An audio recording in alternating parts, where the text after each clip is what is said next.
sim a questão da violência, né? Então, na verdade, eu trabalho um pouco na lógica do que Zé colocou, né? Acho que as pessoas fazem uma leitura muito simplista do fenômeno da violência. Né? E termina estabelecendo uma relação, no que se refere à tecnologia e aos jogos, de causa e efeito.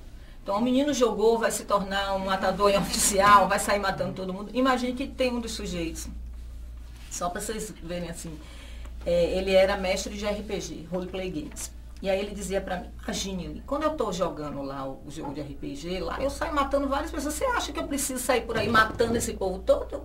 Não, eu já canalizei energia para lá. Então o discurso deles passava muito por essa questão de estar, aquele momento que eles estavam no jogo, eles estavam canalizando aquela energia, mas depois eles seguiam a vida deles e não era por aí. Então assim, na verdade o livro vai estar falando um pouco dessa questão de compreender esse espaço de interação com os jogos, dos jogos como espaço de catarse mesmo. E que, na verdade, esse sujeito vai ser ou mais violento a partir de uma outra questão que é anterior a essa relação, que tem a ver com a estrutura psíquica, que é o que vocês estavam colocando aqui. Então, como é que essas relações se estabelecem na família, né? Como é que essas relações se estabelecem no microcosmo, no macrocosmo. Então, é a partir daí que a gente trabalha e faz a discussão, né? Então, é possível que a interação com uma determinada tecnologia torne alguém violento? Isso é possível, se tiver um conteúdo anterior que favoreça isso. Eu até costumo dizer, de repente, eu aqui conversando com eles, posso me alterar e me tornar uma pessoa extremamente violenta. E a única tecnologia que vai estar mediando a nossa relação é a linguagem. Exatamente. Né? Então, eu acho que assim, a gente tem que ter cuidado.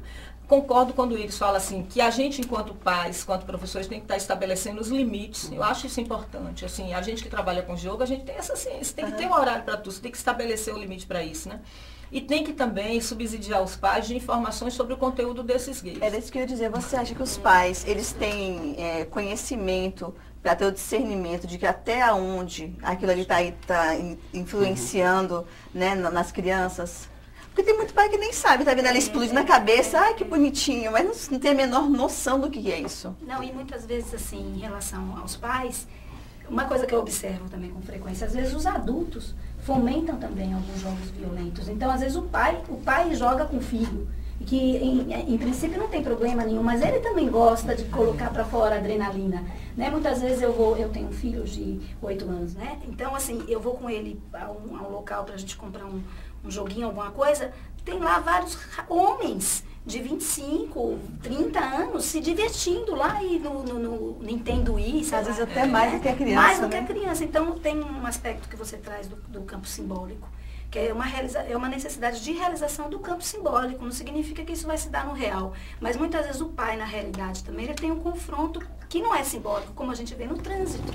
Então, uma vez uma menina de 4 anos falou para o pai falou sobre os jogos violentos que ela estava brincando, ela disse assim, não, minto, sobre o programa que ela estava assistindo. E ela virou para o pai e fez assim, esse programa é de violência de mentira, e eu sei o que é de violência de verdade, que era o jornal que o pai assistia, que era só sangue, etc. Então a gente tem que analisar também sobre essa ótica de como o adulto vê também a violência. E o adulto, eu vejo assim, ele não tem muitas vezes nem tempo, nem condições de fazer essa seleção, mas alguém tem que estar ao lado da criança para selecionar. E também pode ser uma questão que está tão acostumado que nem vê o problema ali, né? Agora, naturalização, na verdade. Né? Naturalização. Exatamente sobre esse ponto que você comentou, é que eu queria ressaltar essa necessidade de observar o fenômeno com outras lentes, né? Umas lentes mais um pouco ampliadas. Por quê? Porque nessa situação, eu me lembro que eu acompanhei eu orientei um trabalho de pesquisa que foi exatamente isso que você colocou, né? Quer dizer, de que maneira a presença dos pais jogando junto, né, com os filhos, de que maneira isso seria uma variável que poderia interferir exatamente na compreensão de como a dinâmica entre eles estava se dando e de que maneira também os possíveis desdobramentos, né, daquela intervenção dos pais, quer dizer, daquela situação particular dos pais estarem jogando junto com os filhos. E é por isso que eu acho interessante chamar a atenção desse aspecto, porque, por exemplo, nessa pesquisa que eu acompanhei, não era uma pesquisa de jogo de tiro, por exemplo, não era. Era uma pesquisa onde eram trabalhados aspectos ligados a jogos de estratégia. Então, era pesquisa vinculada onde o mais importante era a maneira de articulação social que era estabelecida entre os participantes dos jogos. Então, nesse sentido, a presença dos pais jogando com os filhos foi extremamente positiva, né? Porque os pais, inclusive, perceberam que aquele jogo específico, né, tinha várias dimensões extremamente interessantes. Né? Por exemplo, aquilo seria um elemento, por exemplo, que ajudava, no caso, os filhos, isso foi mapeado, né, pela pesquisa. Por exemplo, os filhos tinham interesse muito maior no aprendizado de uma segunda língua. Né? Os filhos tinham, por exemplo, compreendiam uma articulação social extremamente complexa, como era o jogo específico que estava sendo trabalhado, mas compreendia, por exemplo, o estabelecimento de hierarquias sociais, a questão do respeito às hierarquias sociais que eram estabelecidas. Então, assim, tinha uma série de componentes extremamente interessantes, né, que repercutiam no aprendizado dos filhos, né, e que os pais só compreenderam quando eles se inseriram no processo. É por isso que, nesse sentido, que eu chamo a atenção que esse olhar precisa ser muito relativizado, porque depende do jogo que está sendo, da modalidade do jogo que está sendo observado. Não, com certeza, até porque você mesmo, como educador, você sabe que muitas vezes os jogos são até usados como um complemento da disciplina. Tem muitos jogos que, né, eles divertem a criança, mas ao mesmo tempo eles também motivam, né, a questão motora, muita coisa isso, né? E o raciocínio, né? A criança tem uma rapidez de raciocínio na hora que está interagindo com o jogo, porque a resposta tem que ser imediata. Então, assim, né? Quando a gente estuda isso, a gente vê o quanto eles deram saltos em relação às crianças que não tiveram acesso a esse tipo de... E assim, na verdade hoje já existem dados que comprovam, tanto no Brasil como fora do Brasil, que quem joga videogame não são, o percentual significativo dos jogadores não são crianças.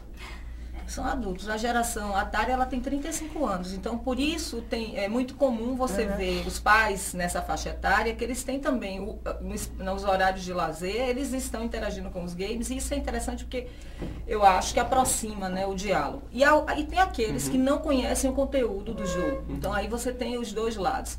E existem algumas formas, né, do pai ter acesso a esse conteúdo. É uma coisa que foi colocada aqui, né, que eles não têm tempo. Isso é verdade, né? Às vezes você compra o brinquedo, dá lá só para se livrar e pronto, porque você está 300 milhões de coisas. Mas existem formas de ter acesso. A gente tem, o Ministério da Justiça, eles têm a classificação indicativa também para jogos. Então, eles disponibilizam no site o conteúdo do jogo. Então, eles classificam, claro que às vezes eles vão para o extremo, né? Mas eles colocam lá o conteúdo. Então é interessante porque o pai tem ideia do conteúdo, ver se realmente vale a pena.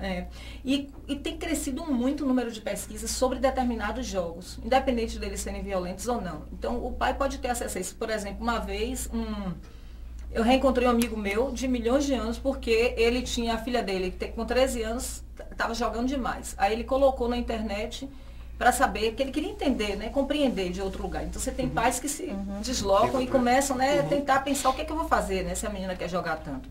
E aí ele estava me dizendo que ele encontrou várias informações sobre jogos, que ele não tinha dimensão de quanto isso era visto, até do lado pedagógico, porque as pessoas acham que é só entretenimento, não consegue perceber uma coisa que Zé está sempre trazendo, que existem hoje jogos com nível de complexidade muito grande, que você está ali desenvolvendo várias habilidades cognitivas, que vão desde solução de problemas, que é a mais assim, simples se a gente for pensar, até questões de gerenciamento, né, de tomada de decisão, e que são usados em espaços, inclusive, de treinamento, né, que é uma outra categoria que vem... Que recebe uma denominação mesmo, a gente tendo algumas críticas, que é dos serious games, que são jogos usados para treinamento, para educação, para fins militares, para propaganda. E aí tem uma outra fatia também, assim, só para concluir, que assim, você falou dos jogos que são usados na escola. Aí tem um problema, que os meninos odeiam. Por que eles odeiam? Porque as pessoas que desenvolvem jogos voltados para a educação, elas não compreendem com clareza o que é essa cultura do game. Aí o que é que elas fazem? Livros eletrônicos em formato de joguinhos. E aí o menino acha... Não é atrativo, né? Ele não quer saber. Se você disser jogo educativo, o menino diz que não quer, monótono, muito chato. Então tem isso. E é possível usar esses jogos, que é o que ele está colocando sempre, assim... mesmo os jogos comerciais, em cenários pedagógicos, sem necessariamente, como o Isis falou, transformar a escola numa lan house, que não é essa a ideia, né? Esse é o objetivo. E pensando naquilo que você falou no começo sobre a escola, né, particular, que não quis te revelar o motivo, ela poderia ter aproveitado, inclusive, para fazer uma discussão dentro da escola. Os pais, Porque eu acho que pais, quando a gente os se educadores. apropria dessa conversa com os meninos, eles